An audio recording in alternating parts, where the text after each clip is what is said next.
Hey guys, and welcome back to my channel. My name is Alicia Rebecca Parchment and this is HR Talks with Leash, where we talk all things HR.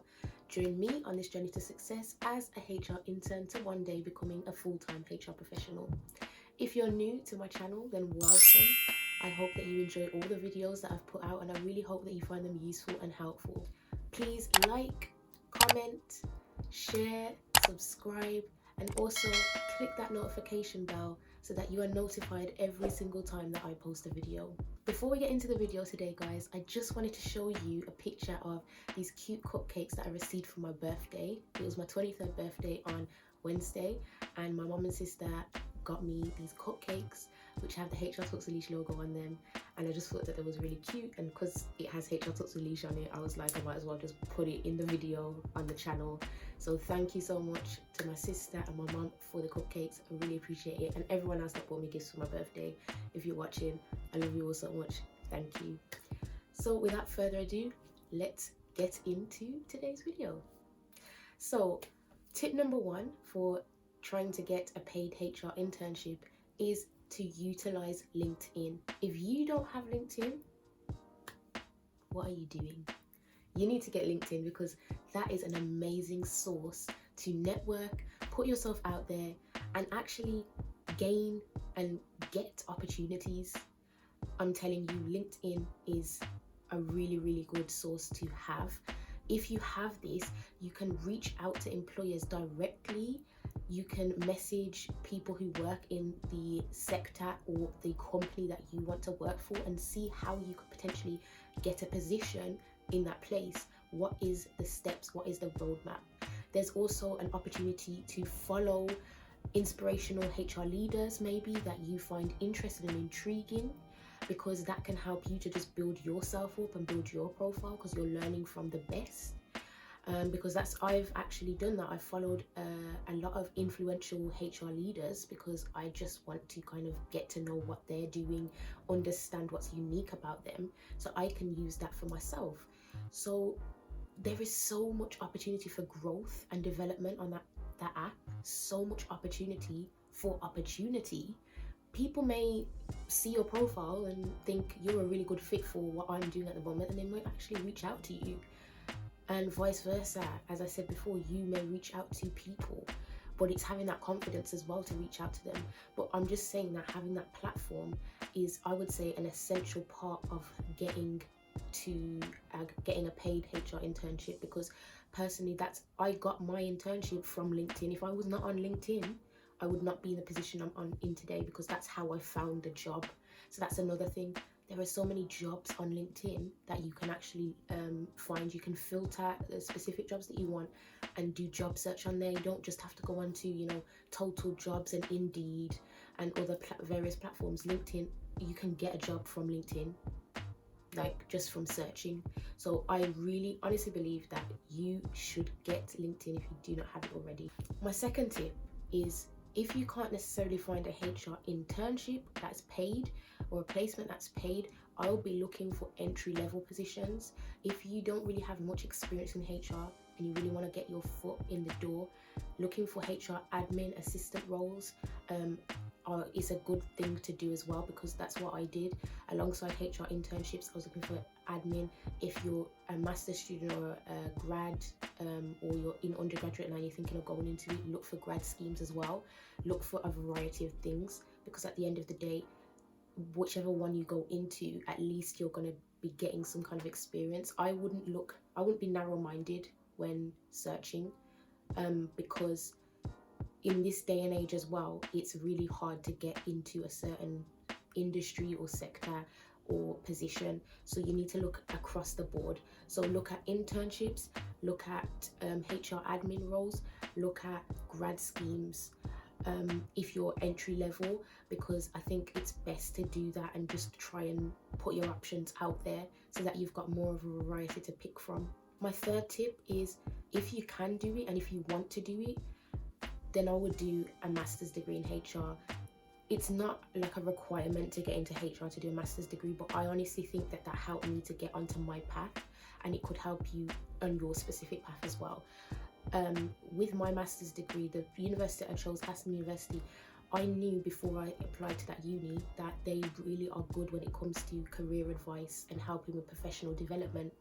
And I didn't just want to go to uni just to get the degree and go. I wanted to gain some kind of experience. So while I was there was a lot of opportunity to do volunteering work in HR. There was opportunity to do internships. They were unpaid, yes, but it gave me a bit of exposure to it before I actually got into the role I'm in today.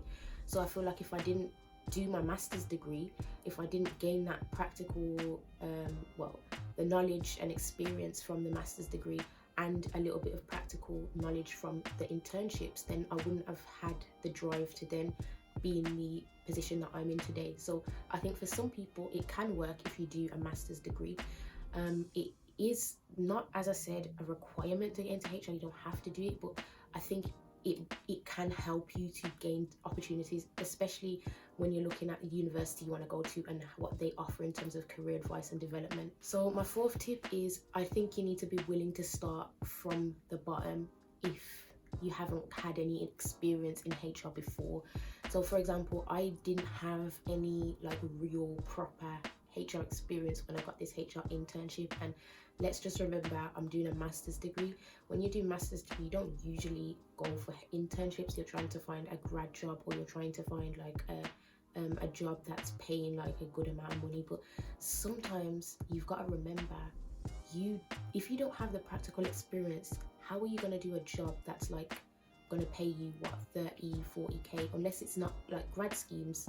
Yes, some grad schemes are paying 30k starting, but obviously they're going to train and develop you. When you're looking at other job roles like HR advisor or HR administrator, some of these job roles are saying you need like 2, 3, 4 years experience, and you've just got your master's degree. Sometimes having your master's degree is not enough, and there are people out there that if they don't see the experience on your CV, they're going to be like, well, just having a master's degree, I don't know what we're going to do with this person. I've seen videos on YouTube as well, people saying this. But I would say that if you are trying to get into HR and you haven't had any experience, I would say you've got to be willing to start from the bottom and work your way up. So right now I'm in an intern role, but there's opportunity for growth in my intern role. So at some point I could get offered a higher position if I prove myself to be good.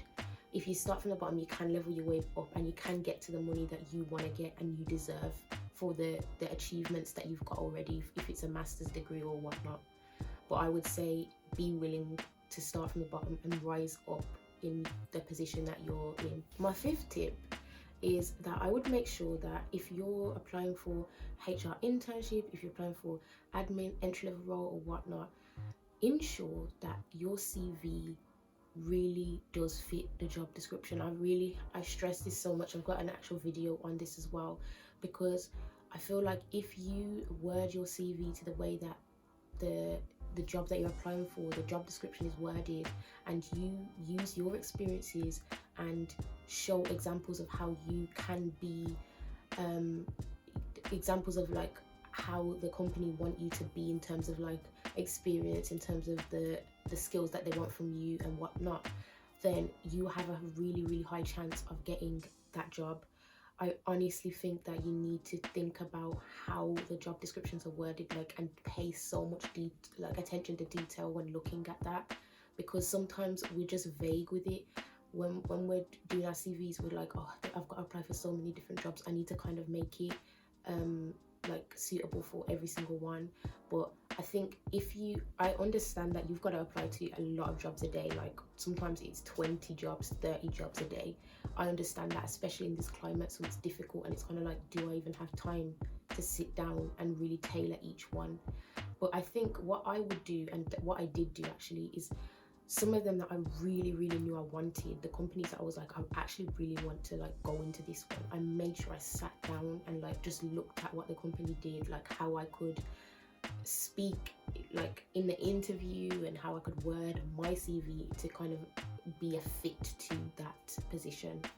So I would definitely make sure that you're paying real attention to that job description and tailoring your CV. So my sixth tip is, I think that you should look in the company that you may be working for at the moment, because there could be opportunities to grow in HR in that company. So for example, at my workplace, before my internship, I basically asked my manager, can you email like the head of HR, whoever's in charge of HR, and ask them if I could do like shadowing or something for that position, because I really want to get into HR. I want some exposure. I don't have any, so it'd be great if I could do that. And in a lot of companies, they want people to grow in different positions or higher level positions. I just was in basic customer service, so I wanted to see if there was an opportunity. Now that opportunity didn't come to pass. I don't think they responded. I can't remember exactly. And I actually reached out to the head of HR for the company that I work for, and I didn't get a response on LinkedIn. But you could get a response. Just because I didn't get one doesn't mean you can't get one. There might be an opportunity in your workplace right now, whether that's customer service, whether that's in some kind of hospitality or whatever sector you're in. You could get a chance of going into the HR department, and it doesn't have to even be shadowing. You could potentially get a paid position. You've just got to do trial and error. I think it's just about thinking about where you're at, thinking about the opportunities that you're exposed to at the moment. How can I utilize the space that I'm in now to get to where I want to be? So that's another tip that I would definitely recommend. Number 7 is, if you've got, let's say you got a few HR opportunities, job opportunities, and you went to both of the interviews, I would make sure that you are honest with the interviewer about any opportunities that you have. Now, this is a bit controversial because some people are like, oh, if there's an opportunity that I really want, or if I've got 2 opportunities, I'm not going to tell the other company that I've got that opportunity, because they may then disregard me and not want to offer me the job. But that's not the case in some positions. So this is an example from me. So basically, I had 2 HR placement / intern offers in June, and I was interviewed at roughly the same time. And with both of them, I got to the next stage, and one of them was unpaid and one of them was paid. So I still didn't know whether I was going to get the paid one, and I wanted some kind of opportunity experience. So I made sure that I kept going with the unpaid one anyway. And when I got to the final interview stage for the unpaid one, my interviewer asked me, is there any other opportunities that you've got at the moment? And a lot of people told me to say, don't tell him you've got any, because that can like implicate the chances of you getting that job. And imagine if you don't get the paid one, then you've got nothing.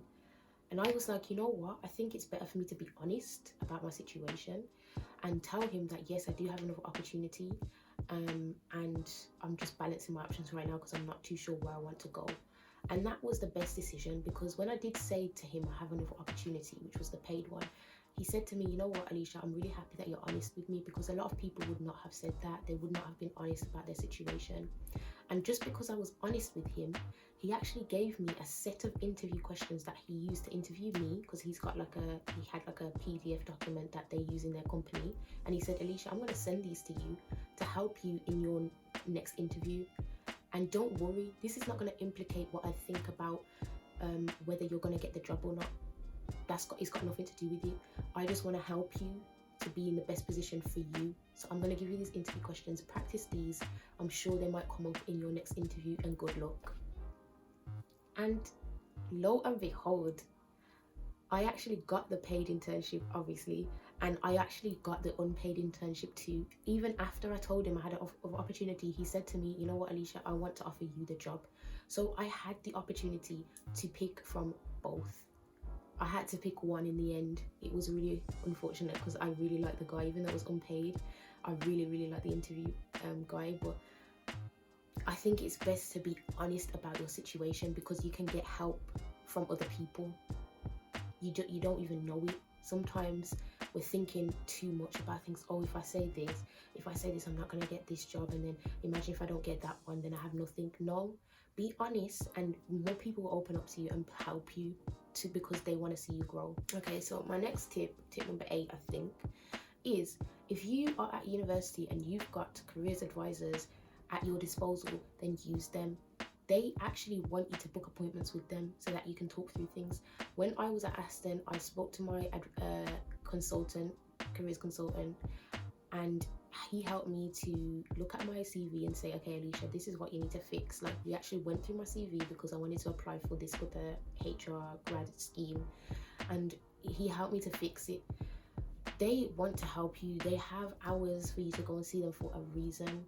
You need to use every source you have in order for you to make the most of getting a paid position in whatever it is. So please use your career consultants, use your advisors, use the teachers around you if that's what situation you're in. If you've got people in your family that are in these sectors like HR, why don't you ask them as well for some advice on things? It's really important that we utilize all the sources that we have around us. It's the best thing to do. Okay, so tip number 9, I would say if you have the opportunity to take an unpaid internship, I would take it, because if you don't have any experience in HR, then you might as well utilize the experience that is giving you. I know you're not getting paid for it, and a lot of people actually complain about unpaid internships. Oh, I'm not getting paid. People are taking my labor and I'm not getting anything out of it. But I think that that's small-minded thinking, because I know that obviously you might have to do something else to support yourself. So maybe you need to have a part-time job to do that and support yourself. But if you're a student, you're also getting student finance too. In my situation, I was only getting student finance for the degree itself. When you do a master's, you don't really get maintenance. So yes, I had to support myself in other ways. But if you really, really, really, really want to get somewhere, if this is something you enjoy doing, you shouldn't mind just doing a little bit of work that might not be paid, just so that you can get exposure, and then when it's the time, you are ready to take that paid internship or that placement or assistant job or whatnot. You are ready. That's something to talk about in the interview. You can leverage all of that stuff that you did and speak about it in such a way that you're ready for a paid opportunity. So I would, if you have the opportunity to be exposed to some work in HR and it's not necessarily paid, I don't think that is something you should look down on, but maybe an opportunity that you should grasp onto. So my last tip is, I know that we're in really, really tough times right now with coronavirus. It's so difficult to even try and find a job. Like, it's hard. I know that, because when I was actually looking for the one I've got now, I was looking for grad jobs, I was looking for admin roles, I was looking for intern roles, I was applying for every single day, I was putting out applications, and it gets tiring. But all I can say to you is just keep going with it. If you think about things creatively and differently, there's opportunity for you to find something.